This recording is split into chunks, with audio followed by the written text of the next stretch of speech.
Something relatively big appears to be happening on the chart of Bitcoin right now, and if you guys follow the channel, you know I don't say things are big very often. You know when I say something big is about to come, something big is probably about to come. And if you look here, which we've been watching now for a little bit, finally, for the very, very, very first time since all the way back in September, which was also a fake out, but it was the last time we went to all-time, it was where we put in all-time highs.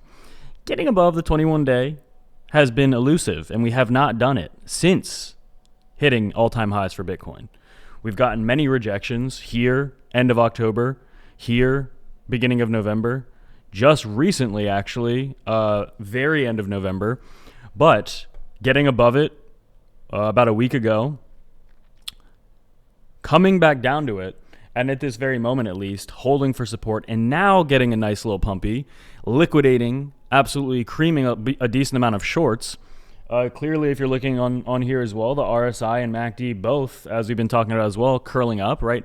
At the very least, a giga bounce to probably, in my opinion, as I've been saying, about 100K is in the cards in the next week or so, potentially less.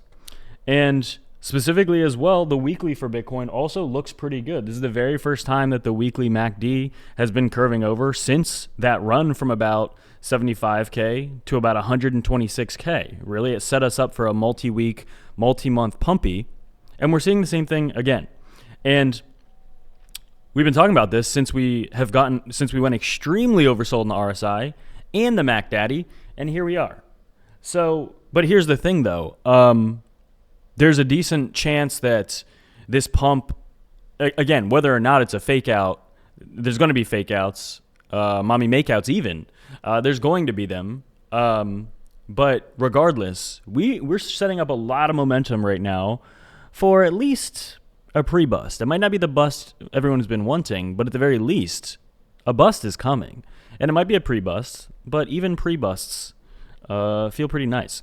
So I want to dump into a little bit of news here. Obviously, if we even compare this to the last time we had this massive run, we had all of this overhead resistance, and now we're finally breaking that.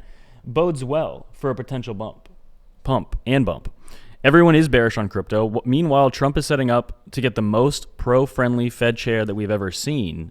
A lot of people now are really starting to believe the concept of a supercycle actually could happen. If there's ever been a time in the history of this market for that to be possible, we have everything set up for it. This is exactly when it could happen. Potential little bull run, mini bull run.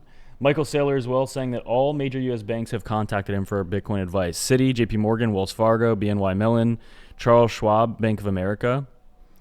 That's big, but I've seen bigger, and I think we're about to see even bigger. Crypto Montaigne on X says this: I don't envy if you're sidelined. It's going to be extremely hard to enter trades here, but could dump right after, destroying risk to reward.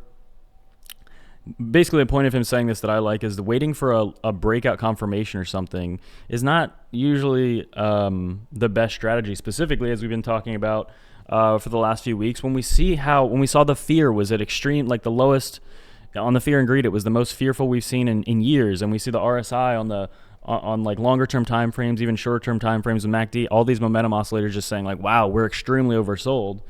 Again, it's not a guarantee that we're about to just pump to new all-time highs whatsoever, but at the very least, it's a trading opportunity. At the very least, it's an accumulation opportunity. At the very least, there should be a bounce. And that's what we're kind of, again, in my opinion, in the middle of right now. And on the topic of a super cycle, potentially even Binance founder CZ himself saying 2026 could be quite big. So, but I mean, be cautious, especially when CZ or any big name comes out and says anything, because again, even them coming out and putting in headlines usually is some sort of market manipulation. But how's gold looking?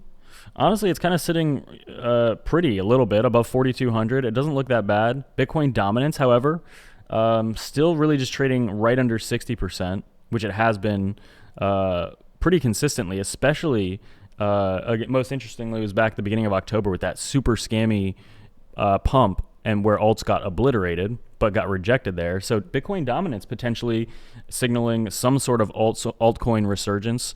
And if you look at the total altcoin chart, it doesn't look too bad, but specifically ETH, honestly, really doesn't look that bad. And that's very telling as well, because if ETH enters like a very bullish breakout, which is possible, then that bodes well for a lot of the space in general for altcoins and everything. But yeah, I think by far the biggest thing here is, again, just getting back above the 50-day moving average for Bitcoin, which is about 98K. Really the fact that we've held this long, and again, it could fall just like that, but I just think with the end of the year coming, we're going to get a rate cut tomorrow, I believe. And we're setting up for 2026 to be extremely bullish with the most basically the most pro-crypto Fed chair that has ever existed. I don't know. I think that expecting that all of 2026 is just going to be very dumpy is a little silly when you consider the framework that's being built right now. And if you look at a weekly chart for Bitcoin as well, everything is intact, really. Just higher lows. We put in a higher high about 2 months ago, but really none of the structure of the past 3 years has really gotten bearish, but the sentiment and everyone's belief in the cycle has. And that's exactly what gives us the opportunity, I think, to keep going up, is everyone was just very scared. And now, more so, if Bitcoin gets up to 100K, that's the biggest test by far, obviously. Everyone knows 100K is a big round number. If it gets rejected there or not, that'll be big. So I'm pretty bullish, but I'm always bullish, because if you look at a chart of Bitcoin, you have to have brain damage to not be bullish, because the farther you zoom out, the more bullish you should be. And there's really no other way to describe it other than that. Like, Bitcoin over time just goes straight up. You're a big dummy if you think, well, actually it's objective. It goes straight up over time. So it's objectively reality. And if you try to deny reality, then you're a big butthead. Excuse my language, potentially even a big bonehead. But I'm buying Bitcoin here. I've been buying Bitcoin this entire dip. I try to buy it as much as I can. But if you do want to buy or trade or anything, you can sign up with the links to FMX, BYBIT, or BITUNIX below. And yeah.